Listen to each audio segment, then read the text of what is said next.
சைவ சித்தாந்தம் என்ன சொன்னது என்றால் ஒன்றும் பெரிய விஷயம் சொல்லலை பாருங்கள், ரொம்ப சிம்பிளாக முப்பொருள் உண்மை இவ்வளவு தான் சார் சைவ சித்தாந்தம். இதுக்கா 14 நூல் எழுதியிருக்கிறார்கள் என்று கேட்கலாம். அது உள்ளே போனால் தான் ஏன் எழுதினார்கள் என்பது புரியும்.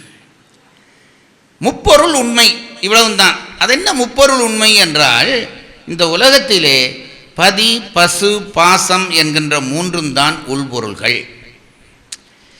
இதை மட்டும் கொஞ்சம் இன்றைக்கு நீங்கள் உள்வாங்கிட்டீர்களானால் நீங்கள் எல்லாம் பெரிய அறிஞர்களாகி விடுவீர்கள். இதை வாங்கித்தான் நான் அறிஞர் போல காட்டிக்கொண்டு திரிகிறேன். பதி பசு பாசம் இந்த 3ம் உள்பொருள்கள் என்று இந்த 3க்கும் பெயர் வைத்தார்கள் நம்முடைய சித்தாந்திகள். அதனை சார் உள்பொருள்கள், உள்பொருள் எத்தனை இருக்கிறது? இந்த தண்ணி பாட்டில் இருக்கிறது, இது உள்பொருள் தான். இந்த வாட்ச் இருக்கிறது உள்பொருள் தான். இந்த மைக் இருக்கிறது உள்பொருள் தான். நான் உட்கார்ந்து இருக்கிற இந்த இது இருக்கிறது உள்பொருள் தான். அது என்ன முப்பொருள் உண்மை என்றால் அந்த 3ம் தான் உள்பொருளா? மற்றதெல்லாம் இல்பொருளா? நாங்கள் உட்கார்ந்து இருக்கிற சேரெல்லாம் இல்பொருளா? அது என்ன உள்பொருள் என்று கேட்டவுடனே அவர்கள் சொன்னார்கள், உள்பொருள் என்றால் அது என்றும் உள்ள பொருளாக இருக்க வேண்டும். இவ்வளவு தான் ரகசியம்.